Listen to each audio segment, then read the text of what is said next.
Hello everyone.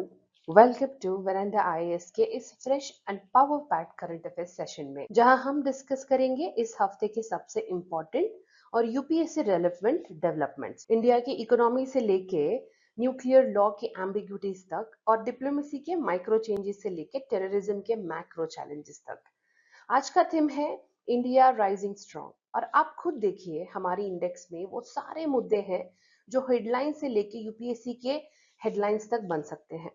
India का trade deficit कैसे नारो हुआ, एफएटीएफ ने फलगम टेरर अटैक पर क्या स्टांस लिया, या फिर इंडिया यूएस के बीच में जो हो रहा है एक नया बायलैटरल ट्रेड एग्रीमेंट, उसका अर्ली फेज के बारे में बात करेंगे। और बात करेंगे बे ऑफ बंगाल में इंडिया इंडिया का स्ट्रेटेजिक बैलेंसिंग एक्ट क्या है, चाइना का जो इन्फ्लुएंस है उसको काउंटर करने के लिए। ये सब हम कवर करेंगे क्रिस्प एक्सप्लेनेशन के साथ, बैकग्राउंड के कॉन्टेक्स्ट के साथ एंड यस बहुत ही सबसे इंपॉर्टेंट यूपीएससी के पर्सपेक्टिव के साथ। तो चलिए शुरू करते हैं आज का सेशन यूपीएससी ओरिएंटेड एनालिसिस करने के लिए।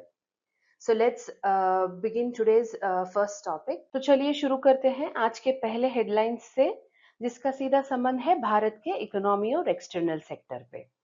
अब इंडिया का ट्रेड डेफिसिट जो है मई 2025 में गिरकर 6.6 बिलियन डॉलर हो गया है। ऑलमोस्ट 30% का इंप्रूवमेंट है पिछले साल के कंपैरिजन में। ट्रेड डेफिसिट का मतलब होता है जब इंपोर्ट्स ज्यादा होते हैं और एक्सपोर्ट्स कम होते हैं।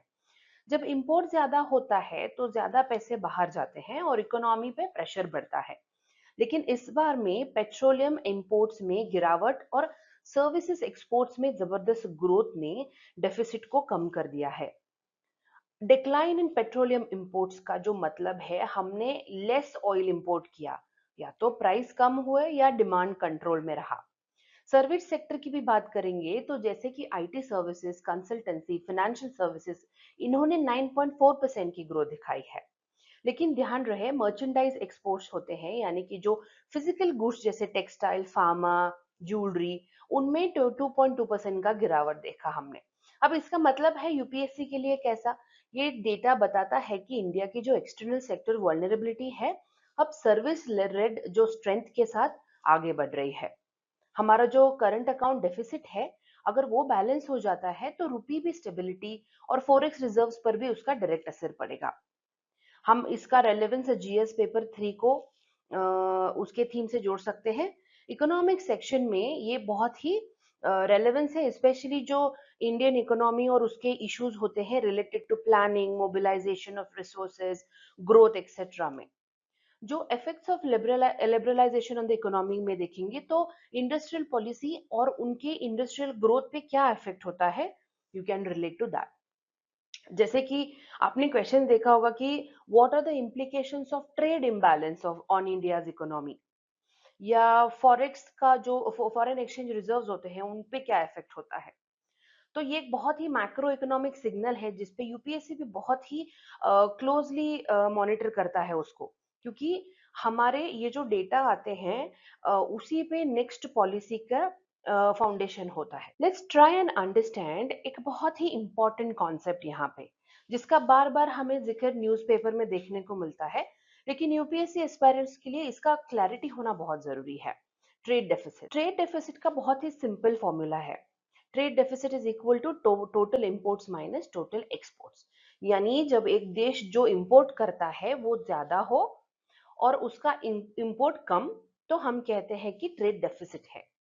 अगर इंपोर्ट ज्यादा रहेंगे एक्सपोर्ट से तो देश का फॉरेन एक्सचेंज ज्यादा ड्रेन होता है। लेकिन अगर ट्रेड डेफिसिट जो है कम होता है तो इसका मतलब हो सकता है कि या तो इंपोर्ट्स घट गए हैं, एक्सपोर्ट्स बढ़ गए हैं, या दोनों पॉसिबिलिटीज हैं। यहाँ पे की रोल प्ले करते हैं इंडिया के सर्विस एक्सपोर्ट्स, स्पेशली जो आईटी सर्विसेज होते हैं ना उन वो ये सर्विसेज की अर्निंग्स हेल्प करती है मर्चेंडाइज ट्रेड डेफिसिट को बैलेंस करने के लिए। If you talk about oil prices के इम्पैक्ट भी बहुत सिग्निफिकेंट होते हैं। इंडिया के जो क्रूड ऑयल इंपोर्ट्स की टोटल इंपोर्ट 20 to 25% हिस्सा बनाता है। तो अगर ऑयल के प्राइसेस ग्लोबल मार्केट में गिरते हैं तो ऑटोमेटिकली ट्रेड डेफिसिट पे हमारे पॉजिटिव इम्पैक्ट पड़ जाता है। नैरोइंग डेफिसिट का मतलब ये भी हो सकता है कि हमारी एक्सटर्नल सेक्टर हेल्थ इंप्रूव हो रही है या हमारी इंपोर्ट डिपेंडेंसी कम हो रही है। और ये सब डेटा सिर्फ इकोनॉमिक स्टोरी नहीं बता रहा है, ये बताता है कि भारत का कैसे ग्लोबल पोजीशन चेंज होता है। प्रीलिम्स जैसे एग्जाम में ना आपको ऐसे सवाल आते हैं कि कौन से components current account in balance of payment में इंपॉर्टेंट है, या फिर ऑयल प्राइस जो वोलेटिलिटी है उसका इम्पैक्ट इंडिया के ट्रेड बैलेंस पे कैसे बनता है। तो हमने देखा कि ट्रेड डेफिसिट सिर्फ एक नंबर नहीं है, ये एक पल्स है देश के इकोनॉमिक हार्ट बीट की। इस कॉन्सेप्ट को क्लैरिटी के साथ समझना होगा, क्योंकि डेटा तो हर महीने बदलेगा, पर हमारा जो कॉन्सेप्ट की अंडरस्टैंडिंग है उससे हमारा आंसर राइटिंग भी बहुत अच्छा हो जाएगा, and you will be able to read the news but in a better way. आप समझते हैं कि इंडिया का जो ट्रेड डेफिसिट नैरो होने का आज के समय में क्या प्रैक्टिकल सिग्निफिकेंस है। सिर्फ नंबर्स नहीं, ब्रॉडर इकोनॉमिक इम्प्लीकेशंस भी जानते हैं। सर्विस सेक्टर रेजिलियंस की बात करेंगे तो इंडिया का सर्विस सेक्टर स्पेशली आईटी और सॉफ्टवेयर एक्सपोर्ट्स एक बहुत ही स्ट्रॉन्ग बैकबोन बन के उभर रहा है। ये इंप्रूवमेंट रिफ्लेक्ट करता है कि even when merchandise export struggle कर रहे हैं, हमारी सर्विस इकोनॉमी स्टेबल और रिजिलियंट बनी हुई है। अब ये यूपीएससी के लिए भी एक बहुत ही मॉडल आंसर पॉइंट बन सकता है जब आपको सर्विस लेड ग्रोथ के बारे में लिखना होगा। If you talk about energy dependence, तो ट्रेड डेफिसिट का जो डेटा है बार बार हाईलाइट करता है कि एक स्ट्रक्चरल वीकनेस को, हमारा जो डिपेंडेंस है ऑयल पे कितना हैवी है ये बताता है।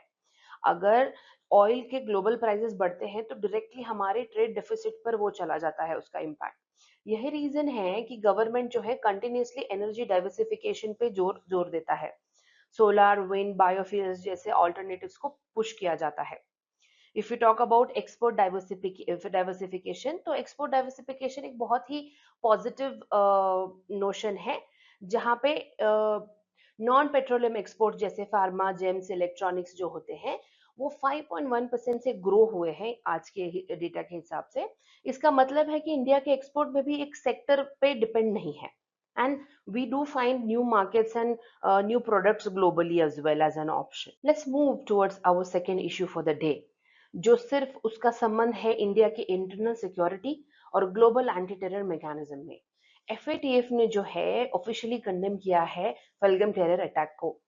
ऑफिशियल कंडेमनेशन में उन्होंने बोला कि जम्मू एंड कश्मीर के पहलगाम में हुआ रिसेंट टेरर अटैक को इट ऑफिशियली कंडेम्स, एंड ये कंडेमनेशन इसीलिए इंपॉर्टेंट हो जाता है क्योंकि एफएटीएफ अक्सर डायरेक्ट पॉलिटिकल स्टेटमेंट से बचा करता है, पर जब वो बोले तो सारा वर्ल्ड सुनता है। ये जो रेयर रिस्पॉन्स हमने देखा, ये सिर्फ तीसरी बार है पूरे 10 सालों में जब एफएटीएफ ने किसी टेरर अटैक को ऑफिशियली कंडेम किया हो। इससे सिग्नल मिलता है कि इंसिडेंट का, ये जो इंसिडेंट हुआ उसका इम्पैक्ट सिवियरिटी बहुत बहुत ही काफी था, जिस पर उन्होंने बाद में एक रिपोर्ट भी आने वाली है, is what they said. State sponsor terror attack, terror का जो रिपोर्ट है सबसे सिग्निफिकेंट बात बन जाती है यहाँ पे, क्योंकि वो एक स्पेशल रिपोर्ट रिलीज करने वाले हैं जो स्टेट स्पॉन्सर टेररिज्म को एक टेरर फंडिंग सोर्स के रूप में आइडेंटिफाई करेगा। अब ये डायरेक्ट टारगेट करेगा जो कवर्टली या ओवर्टली टेररिज्म को सपोर्ट करते हैं, और इस कॉन्टेक्स्ट में पाकिस्तान पर ग्लोबल प्रेशर और ज्यादा बढ़ने के चांसेस हैं। तो ये डेवलपमेंट जो है सिर्फ एक डिप्लोमेटिक कंडेमनेशन नहीं, बल्कि एक स्ट्रेटेजिक सिग्नल है जो भारत की ग्लोबल फाइट अगेंस्ट टेररिज्म को एक बहुत ही स्ट्रॉन्ग मॉरल और इंस्टीट्यूशनल बैकिंग देता है। तो let's move towards our next point in this article, what FATF has to say. अब हम समझते हैं कि एफएटीएफ को थोड़ा और डिटेल में, we'll just try to understand कि उसका मैकेनिज्म को क्या क्या होता है, हमारे एग्जाम पॉइंट ऑफ व्यू से वो कैसे इंपॉर्टेंट है उस हिसाब से। एफएटीएफ जो है एक इंटर गवर्नमेंटल बॉडी है जो बनाई गई थी 1989 में by the G7 country initiative to combat money laundering. आज इसके पास 39 परमानेंट मेंबर्स हैं और इंडिया भी इसका फुल मेंबर है। इसका काम सिर्फ इकोनॉमिक क्राइम्स तक लिमिटेड नहीं रहा, एफएटीएफ ने अपने मैंडेट एक्सटेंड किया है टेरर फाइनेंसिंग के खिलाफ भी। अब ये जो ग्लोबल स्टैंडर्ड्स बनाता है जिसे हर कंट्री को फॉलो करना होता है, स्पेशली जो बैंकिंग और फाइनेंस सिस्टम को मेजर टूल्स होते हैं ग्रे लिस्ट और ब्लैक लिस्ट। ग्रे लिस्ट के कंट्रीज को रूल्स फॉलो नहीं कर रहे हैं बट उनको इम्प्रूवमेंट का चांस मिलता है, वो उसको ग्रे लिस्ट में डाल देता है। ब्लैक लिस्ट वो नेशंस होते हैं जो टेरर फाइनेंसिंग या मनी लॉन्ड्रिंग रोकने के लिए कोऑपरेट नहीं करते, उनके ऊपर इंटरनेशनल फाइनेंशियल सैंक्शन लगा देता है। जैसे कि पाकिस्तान को एफएटीएफ ने ग्रे लिस्ट में रखा था फॉर मल्टीपल इयर्स, जिसकी वजह से उनकी इकोनॉमी और डिप्लोमेसी दोनों पे प्रेशर आया। अब जो anti terror financing angle FATF का जो एक है बहुत स्ट्रेटेजिक टूल बन गया है, जिससे एक तरफ टेरर नेटवर्क्स पे फाइनेंशियल है और दूसरी तरफ जो है रोग स्टेट्स होते हैं उनको भी अकाउंटेबिलिटी देनी पड़ती है। तो एफएटीएफ सिर्फ एक मॉनिटरिंग बॉडी नहीं है, ये एक बहुत ही डिप्लोमेटिक वेपन भी है जिसका भारत जैसे देश पे बहुत ही स्ट्रेटेजिक ऑब्जेक्टिव अचीव करने के लिए यूज करता है।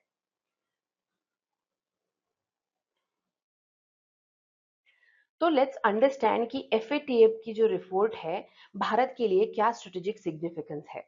ये सिर्फ एक कंडेमनेशन नहीं है बल्कि एक मल्टी डिमेंशनल डिप्लोमेटिक अपॉर्चुनिटी भी है। If we talk about global legitimacy, जब एफएटीएफ जैसे ग्लोबल बॉडी किसी टेरर इंसिडेंट पे रिएक्ट करता है, तो इंडिया के जो क्लेम्स है जैसे पाकिस्तान के ऊपर स्टेट स्पॉन्सर्ड टेररिज्म का आरोप हो, ये एक इंटरनेशनल क्रेडिबिलिटी मिल जाती है। अब ये जो है इम्पोर्टेंट होता है जब भारत अपना केस यूएन में, G20 या मल्टीलैटरल प्लेटफॉर्म्स पे रखता है।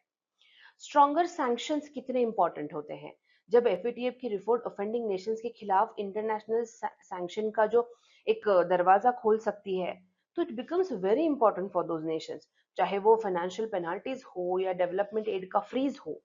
ये एक बहुत ही प्रेशर टैक्टिक है जिसको हम टेरर हार्बरिंग के स्टेट्स जो होते हैं उनके अगेंस्ट यूज करते हैं।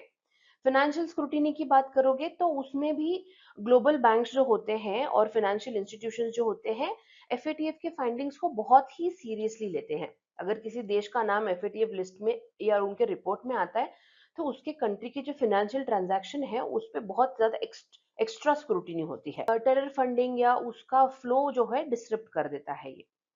डिप्लोमेटिक लेवरेज की जब भी हम सिग्निफिकेंस की बात करते हैं ना, तो जो एफएटीएफ का रिपोर्ट है वो एक डिप्लोमेटिक लेवरेज देता है। इसे यूज करके हम क्रॉस बॉर्डर टेररिज्म के खिलाफ ग्लोबल कोalition बना सकते हैं।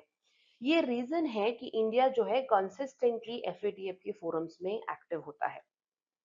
याद रखिए, एफएटीएफ रिपोर्ट एक पॉलिसी डॉक्यूमेंट के साथ साथ एक स्ट्रेटेजिक टूल किट बन गया है जिसका यूज भारत अपने नेशनल सिक्योरिटी और फॉरेन पॉलिसी दोनों में करता है। तो लेट्स फोकस कि मेजर डेवलपमेंट भारत के आज का जो तीसरा पॉइंट है हमारा, वो हमारे इकोनॉमिक डिप्लोमेसी और ट्रेड पॉलिसी दोनों के लिए क्रूशल है। इंडिया और यूनाइटेड स्टेट्स के बीच में होने वाला ट्रेड अग्रीमेंट, अर्ली ट्रांच के बारे में बात करेंगे तो जुलाई 9 2025 के इनिशियल अग्रीमेंट यानी अर्ली ट्रांच फाइनलाइज होने की संभावना है जुलाई 9 तक। ये early stage agreement mostly low hanging trade items पे फोकस करता है, जैसे कि tariff reduction on select goods, digital trade framework और बेसिक रेगुलेटरी हार्मोनाइजेशन पे कंसंट्रेट करेगा। ये स्टेज जो होता है ज्यादा पॉलिटिकल फ्रिक्शन क्रिएट किए बिना ट्रस्ट बिल्ड करने का एक सिंपल सा तरीका है। जब हम बात करेंगे कॉम्प्रहेंसिव फेज की, तो फॉल 2025 में आप कंप्रहेंसिव फेज की जो एक्सपेक्टेड है फॉल 2025 तक, इसमें वाइडर इशू कवर होंगे, इंटेलेक्चुअल प्रॉपर्टी राइट्स हो गए या डेटा लोकलाइजेशन, ई कॉमर्स के rules etcetera.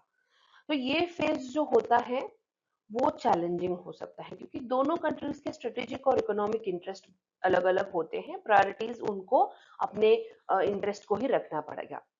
If you talk about parallel EU talks, जो इंटरेस्टिंग बात यहाँ पे ये है कि जो इंडिया और जुलाई 7 तक स्केड्यूल है, अब ये दिखाता है कि भारत साइमल्टेनियसली मल्टीपल ट्रेड को रियल कर रहा है यूएस और ईयू दोनों के साथ, ताकि ग्लोबल सप्लाई चेन्स में हम अपना फुटप्रिंट एक्सपांड कर सके। अब ये इस डेवलपमेंट का जो सिग्निफिकेंस है बहुत ही लेयर्ड है। ये सिर्फ एक्सपोर्ट इंपोर्ट का गेम नहीं है, बल्कि जियोपॉलिटिकल अलाइनमेंट और इकोनॉमिक सोवरेनिटी का भी एक क्वेश्चन है। और हमारे लिए एग्जाम के पॉइंट ऑफ व्यू से भी जीएस पेपर 2 इंटरनेशनल रिलेशन और इकोनॉमी दोनों में ये टॉपिक रेलेवेंस रखता है। Let's try and understand this article further more. Let's quickly revise कि कुछ इंपॉर्टेंट कॉन्सेप्ट्स होते हैं जो हमें एज ए यूपीएससी एस्पिरेंट्स बहुत अच्छे से समझ में होना चाहिए, स्पेशली जब हम बात करते हैं ट्रेड अग्रीमेंट्स की। बायलैटरल ट्रेड एग्रीमेंट क्या होता है? वो एक म्यूचुअल पैक्ट है दो कंट्रीज के बीच में जिसका गोल होता है टैरिफ्स और ट्रेड बैरियर्स को कम करना। जैसे इंडिया यूएस ट्रेड एग्रीमेंट, ये एक बायलैटरल ट्रेड एग्रीमेंट है जिसमें सिर्फ दो कंट्रीज इन्वॉल्व होते हैं। यहाँ पे डिस्कशंस प्रोडक्ट स्पेसिफिक या सेक्टोरल लेवल पे होते हैं, जैसे कि कुछ अग्री और फार्मा गुड्स हो गए या ऐसे ऑटो पार्ट्स एक्सेट्रा। जब हम फ्री ट्रेड एग्रीमेंट्स की बात करते हैं तो ये एक बहुत ही ब्रॉडर और डीपर एग्रीमेंट होता है जिसमें ज्यादा सेक्टर्स कवर किए जाते हैं। ट्रेड रेस्ट्रिक्शंस ऑलमोस्ट कंप्लीटली देखा हुआ है कि इंडिया और आसियान का एफटीए, जहां लार्ज स्केल टैरिफ रिमूवल और इन्वेस्टमेंट फ्लोज कवर किए गए थे। एफटीए में जो है rules of origin, IP protection and dispute resolution mechanism भी बहुत अच्छे से डिफाइंड होता है। जब हम रेसिप्रोकल टैरिफ के कॉन्सेप्ट की बात करेंगे तो ये एक रिएक्शन बेस्ड मैकेनिज्म होता है। अगर एक कंट्री आपके एक्सपोर्ट्स पर टैरिफ लगाती है तो दूसरी कंट्री भी उसी सिमिलर या रिटेलिएटरी टैरिफ लगा सकती है। इसको हम टिट फॉर टैट टैरिफ भी बोल सकते हैं। और ये रिसेंट यूएस चाइना जो ट्रेड वॉर में बहुत ही प्रोमिनेंटली देखा हमने। तो इन बेसिक कॉन्सेप्ट्स का ना क्लैरिटी होना बहुत जरूरी है, क्योंकि जब कभी भी ट्रेड पॉलिसी या ग्लोबल इकोनॉमिक रिलेशन डिस्कस होंगे तो ये टर्म्स आपको रिपीटेडली देखने मिलेंगे। और जब भी प्रीलिम्स या मेंस दोनों में कॉन्सेप्चुअल क्लैरिटी होता है ना तो स्कोरिंग फैक्टर बन जाता है ये आपके लिए। Let's move to our next slide to understand the significance और उसके इम्प्लीकेशंस क्या हो सकते हैं। ये जो इंडिया और यूएस का बायलैटरल ट्रेड एग्रीमेंट है उसका कुछ डीपर सिग्निफिकेंस और इम्प्लीकेशंस जरूर है, जिससे समझ आएगा कि ये डील सिर्फ इकोनॉमिक नहीं स्ट्रेटेजिक भी है। हम टैरिफ प्रोटेक्शन की अगर बात करेंगे तो ये एग्रीमेंट भारत को ट्रम्प एरा के रेसिप्रोकल टैरिफ्स जो होते हैं उससे बचाता है। यहाँ जहाँ पे यूएस ने इंडिया एक्सपोर्ट्स पर हाई टैरिफ लगाए थे इन रिटेलिएशन, अब अगर डील साइन हो जाएगी तो इंडियन गुड्स को यूएस मार्केट में कॉम्पिटिटिव एक्सेस मिलेगा। ट्रेड सिनर्जी की बात करें तो ट्रेड सिनर्जी एक सिंबॉलिक रिवाइवल है इंडिया यूएस ग्लोबल ऑप्टिक्स में भी आप देखोगे तो ये दिखाता है कि भारत अब एक बहुत ही प्रायोरिटी ट्रेड पार्टनर बन रहा है यूएस के लिए। इन्वेस्टर का कॉन्फिडेंस बढ़ जाएगा। एक स्ट्रॉन्ग बायलैटरल अग्रीमेंट होता है, इन्वेस्टर में ट्रस्ट बिल्ड करता है, ये डायरेक्टली एफडीआई फ्लोज को एनकरेज करेगा, specially in sectors like tech, pharma and agritech. ये जो मार्केट डाइवर्सिफिकेशन की बात है जहां पे एक स्ट्रेटेजिक मैसेज भी देता है ये agreement. India is definitely reducing over dependence on China and is expanding its supply chain westward. अब जब ग्लोबल ट्रेड में रिस्क मिटिगेशन के लिए मार्केट डाइवर्सिफिकेशन एक बहुत ही एक जियोपॉलिटिकल टूल बन गया है, तो बीटीएस सिर्फ एक ट्रेड पैक नहीं है, यहाँ एक ये मल्टी लेयर्ड इंस्ट्रूमेंट है जिससे इकोनॉमिक डिप्लोमेसी, स्ट्रेटेजिक ऑटोनॉमी और ग्लोबल कॉन्फिडेंस तीनों को पुश मिलेगा। So moving on to our next topic for the day, ये बात कर रहा है भारत के एनर्जी सिक्योरिटी और इंटरनेशनल न्यूक्लियर कोऑपरेशन के लिए लॉन्ग टर्म इम्पैक्ट कैसे होता है। न्यूक्लियर लाइबिलिटी लॉ के एम्बिग्युइटीज के बारे में ये आर्टिकल बात करता है। लेट्स ट्राई एंड अंडरस्टैंड कि इसका बैकग्राउंड क्या है। इंडिया का जो है करंट न्यूक्लियर लाइबिलिटी फ्रेमवर्क है, specially civil liability for nuclear damage act 2010 foreign nuclear supplies के लिए काफी स्ट्रिंजेंट होता है। इस लॉ के अंडर सप्लाई भी एक्सीडेंट के केस में दे हैव अ वेरी उसमें वो सप्लायर ही लायबल बनता है, जो कि इंटरनेशनल लॉ, इस लॉ की वजह से जो मेजर यूएस और फ्रेंच न्यूक्लियर कॉरपोरेशन थे लाइक जी, हिटाची, वेस्टिंग हाउस जैसे, तो इंडिया के न्यूक्लियर मार्केट से दूर हो गए। उनका कंसर्न ये है कि unlimited financial exposure in case of an accident, जैसे अभी जो ये फुकुशिमा जैसे ट्रेजेडीज हुए उनके बाद कॉर्पोरेट लायबिलिटी एक सेंसिटिव इशू बन चुकी है। और इस बैकड्रॉप में सिर्फ रशिया ही एक रिलायबल पार्टनर बना हुआ है। जैसे जो कुंडाकुलम न्यूक्लियर पावर प्लांट का एग्जांपल देख लो आप। डिस्पाइट लीगल एम्बिग्विटी, रशिया ने सोवरेन अश्योरेंस के बेसिस पर कोऑपरेशन कंटिन्यू रखा है हमारे साथ। अब इंडिया कंटेम्पलेट कर रहा है रिफॉर्म्स को जिससे ये लायबिलिटी रेजिम थोड़ा फ्लेक्सिबल कर सके, ताकि जो ये यूएस और यू बेस्ड जो कंट्रीज में सप्लायर्स हैं वो इन्वेस्ट कर सके। हमारे यूपीएससी के लिए जीएस पेपर 2 इंटरनेशनल रिलेशन और पेपर 3 में इंफ्रास्ट्रक्चर के लिए ये टॉपिक इम्पोर्टेंट बन जाता है कि हम इस पे अगर इंडिया का जो सिविल न्यूक्लियर लाइबिलिटी फ्रेमवर्क है उसके इफेक्ट्स क्या क्या है और इसका इम्पैक्ट स्ट्रेटेजिक पार्टनरशिप पे कैसे पड़ रहा है, we can write few answers to we can frame a better answer with these points. Let's try and understand this article further. तो लेट्स अंडरस्टैंड कि एक civil liability for nuclear damage act को थोड़ा सा डीपर अंडरस्टैंडिंग करते हैं, जिसमें समझना न्यूक्लियर डिप्लोमेसी और एनर्जी इंफ्रास्ट्रक्चर के लिए हमें बहुत जरूरी हो जाता है। इसका जो एनेक्टमेंट ईयर था वो 2010 था। ये लॉ पास हुआ था 2010 में, primarily to align with international safety protocols, जहां न्यूक्लियर एक्सीडेंट विक्टिम्स के लिए कॉम्पनसेशन गारंटी किया जाए, को बहुत ही हेजिटेट करने पर मजबूर कर दिया। जो सेक्शन 17 बी है, क्लॉज बी है ये एक्ट का, वो कंट्रोवर्शियल क्लॉज है। ये प्रोविजन अलाउ करता है कि अगर इक्विपमेंट डिफेक्टिव पाया गया तो ऑपरेटर सप्लायर के खिलाफ लीगल एक्शन ले सकता है। अब इससे इंटरनेशनल सप्लायर्स जो हैं, specially from the US and France, unpredictable risk exposure के रूप में देखते हैं।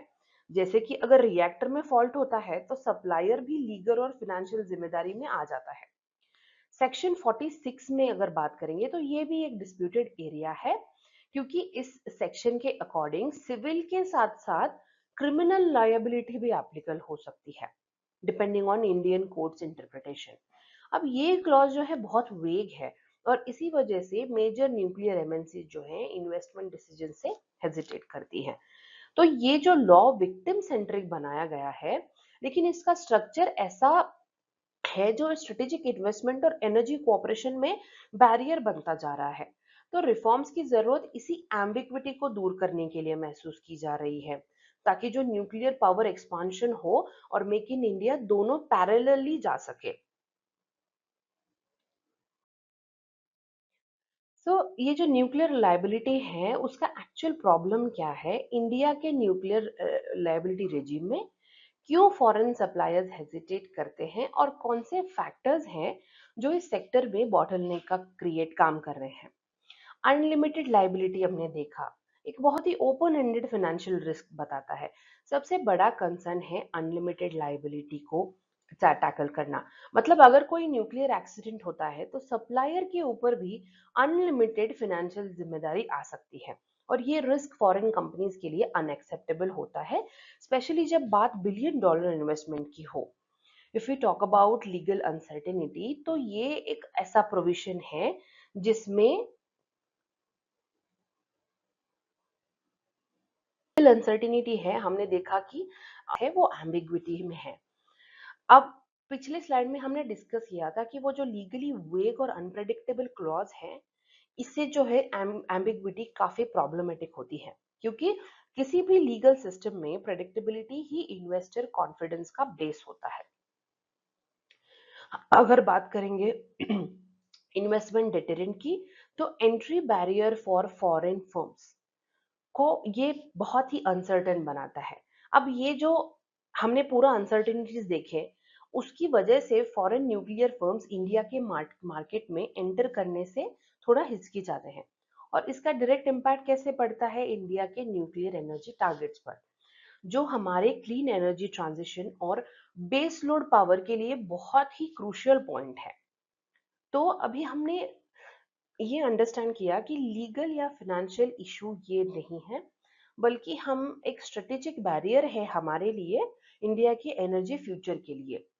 सो when the policy makers has to address the ambiguity, और उसके लिए जो नेसेसरी रिफॉर्म्स हैं उनको कॉन्टेम्पलेट कर रहे हैं, बट अभी थोड़ा सा क्लैरिटी और कंसेंसस दोनों को कंसिडर करना जरूरी है when they are reforming it. Let's understand इसके इम्प्लीकेशंस क्या होते हैं। जब भी न्यूक्लियर लाइबिलिटी लॉ में रिफॉर्म्स होते हैं तो उसके क्या लॉन्ग टर्म इम्प्लीकेशंस हैं, स्पेशली इंडिया के लिए as an emerging energy power, we are trying to understand here. Supplier attraction की जब बात होती है, तो अगर हमने ये देखा कि लॉ को थोड़ा लिबरलाइज करे तो यूएस और फ्रांस जैसे न्यूक्लियर सप्लायर्स भारत के मार्केट में वापस इंटरेस्ट ले सकते हैं। अब है due to high liability clauses. अब ये जो है मूव टेक्नोलॉजी ट्रांसफर और रिएक्टर इनोवेशन दोनों को एक्सेलरेट करेगा। प्रोजेक्ट इम्प्लीमेंटेशन भी एक इम्पॉर्टेंट इफेक्ट है। जैसे जो है एक क्लियरर लीगल फ्रेमवर्क, उससे हमें फायदा ये होगा कि जो जैसे जैतापुर जैसे मेगा न्यूक्लियर प्रोजेक्ट्स में देखा गया, इम्प्लीमेंटेशन फास्टर होगा, कॉस्ट ओवररन्स कम होंगे और टाइमली एफिशिएंट बनेगा। ये प्रोजेक्ट मेक इन इंडिया और इंफ्रास्ट्रक्चर टारगेट्स दोनों के लिए क्रिटिकल है। When we talk about energy security तो इसके इम्प्लीकेशंस इसमें भी देखने को मिलेंगे। न्यूक्लियर पावर जो है एक base load clean energy source होता है, जिसका रोल इंडिया के क्लाइमेट गोल्स और एनर्जी डाइवर्सिफिकेशन स्ट्रेटेजी में कितना इंपॉर्टेंट है। रिफॉर्म से भारत अपनी एनर्जी इंडिपेंडेंस को और स्ट्रेंथन कर सकता है। अगर हम विक्टिम के राइट्स की बात करेंगे तो वो भी इम्पोर्टेंट है, उनके कॉशन भी लेना जरूरी है। अगर लाइबिलिटी कॉसेस को एक्सक्लूसिवली डाइल्यूट किया गया तो फ्यूचर में किसी डिजास्टर केस में विक्टिम कॉम्पनसेशन को कॉम्प्रोमाइज कर सकता है। इसीलिए बैलेंस बनाना जरूरी है, ईज फॉर इन्वेस्टर्स भी but not at the cost of citizens right. तो ये रिफॉर्म सिर्फ इकोनॉमी या स्ट्रेटेजिक पे नहीं, एक एथिकल फ्रेमवर्क भी शेप करता है। पॉलिसी मेकर्स के लिए चैलेंज होगा इन्वेस्टर कॉन्फिडेंस, पब्लिक अकाउंटेबिलिटी, ये सब में एक बैलेंस बना के रिफॉर्म्स लाना। तो आज का हमारा लास्ट इशू है India's bay of Bengal balancing. एक रीजनल डायनामिक है जो इंडो पैसिफिक स्ट्रेटेजी का एक क्रूशियल पार्ट है। ये जो अभी हम एक्ट के बारे में डिस्कस करने वाले हैं, इसका कॉन्टेक्स्ट ये है कि जो इंडिया ने रिसेंटली बांग्लादेश के लिए कुछ की पोर्ट्स पर ट्रांसशिपमेंट प्रिविलेजेस को सस्पेंड कर दिया। इस मूव के स्ट्रेटेजिक डायमेंशंस है, क्योंकि अब ये सिर्फ एक ट्रेड डिसीजन नहीं है, एक रीजनल मैसेज भी है। हमारे लिए ये इंपॉर्टेंट इसीलिए बन जाता है क्योंकि बे ऑफ बंगाल रीजन में इंडिया और चाइना के बीच साइलेंट कंपटीशन चल रहा होता है, इन्फ्लुएंस और इंफ्रास्ट्रक्चर डोमिनेंस को लेके। अब यहाँ इंडिया अपनी प्रेजेंस को स्ट्रेंथन कर रहा है बीमस्टेक जैसे प्लेटफॉर्म्स के थ्रू। बीमस्टेक जैसे कैसे होता है, इंडियाज इंटीग्रेशन टूल है, यानी bay of Bengal initiative for multi sectoral technical and economic cooperation. एक बहुत ही ग्रुपिंग है जिसके through India strategic partnership deepen करता है। चाइना का जो बेल्ट एंड रोड इनिशिएटिव है उसका एक रीजनल काउंटर बनाता है, और इंडिया का नेबरहुड फर्स्ट पॉलिसी भी इसमें बहुत ही इफेक्टिवली रिफ्लेक्ट करती है। अगर हम इसको एक बैलेंसिंग एक्ट की तरह देखेंगे तो इंडिया का जो है ये मूव दिखाता है कि न्यू दिल्ली असर्टिव भी है और कोऑपरेटिव भी है, depending on how neighbours align with India's long term interest. Bangladesh के साथ टेंशन के बावजूद इंडिया ने रीजन में अपने लीडरशिप रोल मेंटेन करने का संकल्प दिखाया। तो याद रखिए, बे ऑफ बंगाल सिर्फ एक समंदर का हिस्सा, ऐसे समंदर नहीं है। It is like a very strategic chess board है, जहां हर मूव बहुत ही केयरफुल और कैलकुलेटेड होता है सारे नेबरिंग कंट्रीज का। हमारे यूपीएससी के सिलेबस के लिए जीएस पेपर 2 का थीम रेलेवेंट है, and you can may be connect the dots in international relation, वो तो डायरेक्टली रेलेवेंट हो गया। And then you can, if you have to talk about the organisation जैसे बीमस्टेक को लेके अगर कुछ क्वेश्चन है तो उसके हिसाब से भी आपको ये रिलेट कर पाएंगे आप। इम्पॉर्टेंट कॉन्सेप्ट्स हैं जिसके बारे में हम थोड़ा सा जानेंगे and we will try to keep it in a mind, क्योंकि ये कॉन्सेप्ट्स होते हैं हमें एग्जाम के पॉइंट ऑफ व्यू में भी और न्यूज़ पढ़ने में भी बहुत ही हेल्प करते हैं। When we talk about transshipment facility, तो ये है कि एक स्ट्रेटेजिक लॉजिस्टिक अरेंजमेंट होता है जिसमें बांग्लादेश अपना एक्सपोर्ट कार्गो इंडियन पोर्ट्स के थ्रू थर्ड कंट्री डेस्टिनेशन तक भेज सकता है। ये इंडिया के गुडविल का सिंबल होता है, और अगर ये सस्पेंड होता है तो वो डिप्लोमेटिक डिस्प्लेजर सिग्नल करता है। When we talk about BIMSTEC maritime transport agreement, इसका ऑब्जेक्टिव है पोर्ट कनेक्टिविटी, ट्रेड फैसिलिटेशन और लॉजिस्टिक्स को स्ट्रीमलाइन करना across bay of Bengal littorals. अब ये एग्रीमेंट डायरेक्टली कंट्रीब्यूट करता है रीजनल इंटीग्रेशन में, specially as an alternative to China led corridors. Maritime credibility मतलब ये टर्म सिग्निफाई करता है कंट्री की ability to deliver on infrastructure promises बिना पॉलिटिकल प्रेशर के। अगर इंडिया कंसिस्टेंटली पोर्ट एक्सेस या शिपिंग लॉजिस्टिक और ट्रांजिट रूट्स डिलीवर कर रहा है तो इंडिया की मैरीटाइम क्रेडिबिलिटी जो है इससे स्ट्रेंथन होती है और वो रीजनल लीडरशिप क्लेम कर सकता है। जियोपॉलिटिक्स में ना हमेशा ट्रस्ट का बेस बनता है डिलीवरी से, और मेरीटाइम जोन में जो है ये डिलीवरी होती है इंफ्रास्ट्रक्चर और कनेक्टिविटी कमिटमेंट्स के जरिए। बे ऑफ बंगाल जो है हमारे लिए खाली एक just it's not just a water, India के लिए जो है एक गेटवे है फॉर रीजनल डिप्लोमेसी और उनको स्ट्रेंथनिंग करना। अगर हमें बे ऑफ बंगाल के जियोपॉलिटिक्स को समझने के लिए ना बीमस्टेक ये रीजनल ग्रुपिंग के कोर मेंबर्स पर और उनके यूनिक रोल्स पर। पहले हम लेते हैं इंडिया। इंडिया एक बीमस्टेक का फाउंडिंग मेंबर है और सबसे बड़ा इकोनॉमिक पावर हाउस है। ये रीजन के जीडीपी का 70% से ज्यादा कंट्रीब्यूट करता है और इस ग्रुपिंग के स्ट्रेटेजिक विजन को भी ड्राइव करता है।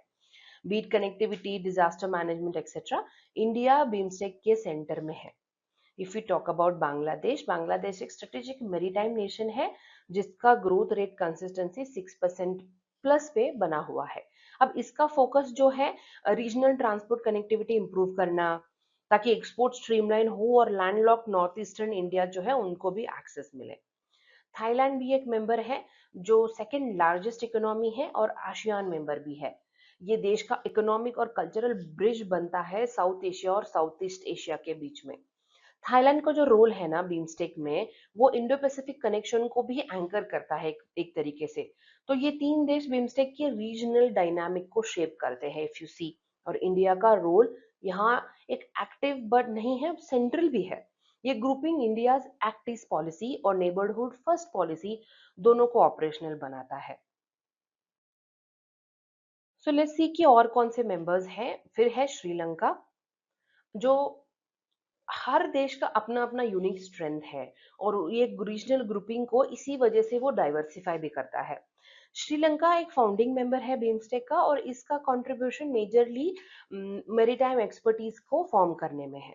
ये country Indian ocean shipping routes पर बहुत ही क्रूशियल पोजीशन में है जो इंडिया के सागर विजन जो है ना उसको स्ट्रेंथन करता है। If you talk about Myanmar, Myanmar BIMSTEC के लिए क्रिटिकल लैंड ब्रिज प्रोवाइड करता है। साउथ एशिया को साउथ ईस्ट एशिया से मेनलैंड कनेक्टिविटी के लिए जरिए उसको जोड़ता है। इंडिया का जो कालादान प्रोजेक्ट है और इंडिया म्यांमार थाईलैंड जो ट्राइलैटरल हाईवे है उसका ये एक बहुत ही स्ट्रेटेजिक रोल प्ले करेगा। If you talk about Nepal, landlocked होने के बावजूद नेपाल माउंटेन इकोलॉजी प्रोटेक्शन और क्लाइमेट कोऑपरेशन के इश्यूज में एक्टिव रोल प्ले करता है। ये सस्टेनेबल डेवलपमेंट एजेंडा को बीमस्टेक में पुश करता है।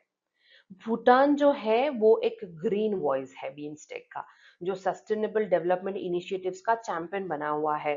क्लीन एनर्जी हो गया, low carbon growth, cross border hydro power cooperation जैसे थीम में इसका थॉट लीडरशिप बहुत स्ट्रांग होता है।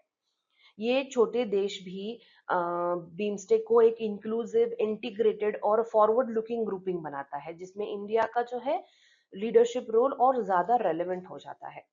अभी जो है बीमस्टेक है उन वो ज्योग्राफी का अलाइनमेंट नहीं देखा आपने, देखा कि इकोनॉमिक एंड इकोलॉजिकल कोलैबोरेशन का कैसे एक ब्लूप्रिंट रेडी होता है इसकी वजह से। Let's try and understand few recommendations for India with respect to this। तो अपनी जो बे ऑफ बंगाल की स्ट्रेटेजी है इंडिया को और इफेक्टिव कैसे बना सकते हैं उनके लिए ये रिकमेंडेशंस है। हमें क्या करना चाहिए, रीअसेस करना चाहिए विड्रॉवल डिसीजन को। इंडिया का जो ये डिसीजन है चाहे वो ट्रांसशिपमेंट फैसिलिटी सस्पेंड करने का भी हो, रिव्यू करना होगा। इधर वो फैसिलिटी को रीइंस्टेट करे या फिर एक rule based transparent mechanism introduce करे जिससे डिप्लोमेटिक फॉलआउट मिनिमाइज हो और ऑपरेशनल फेयरनेस को हम मेंटेन कर पाए। If you talk about rebuild diplomatic trust करने की बात, तो बांग्लादेश के साथ जो है हम एक्टिव डिप्लोमेटिक एंगेजमेंट कर सकते हैं ताकि चाइना के जो स्ट्रेटेजिक टिल्ट है उसको हम रोक सके।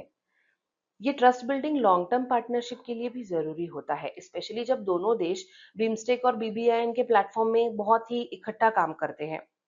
अब ये सारे इनिशिएटिव्स के से क्या होता है, बीम्स्टेक को हम और स्ट्रॉन्ग बना सकते हैं। इंडिया को बीम्स्टेक के through multi modal logistic, port infrastructure, custom harmonisation, ये सारे एरियाज में अपना लीडरशिप दिखाना चाहिए। कोस्टल शिपिंग इंसेंटिव्स होते हैं या डिजिटल ट्रेड इंटीग्रेशन के जरिए इंडिया को एक रीजनल ट्रेड हब बन सकता है। बे ऑफ बंगाल के जो जियोपॉलिटिक्स चेसबोर्ड में ना हर मूव केयरफुली कैलिब्रेटेड होना चाहिए, और इंडिया के लिए ये वक्त है लीडरशिप असेट करने का, लेकिन रिस्पॉन्सिबल और इंक्लूसिव तरीके से ये हम आगे बढ़ सकते हैं।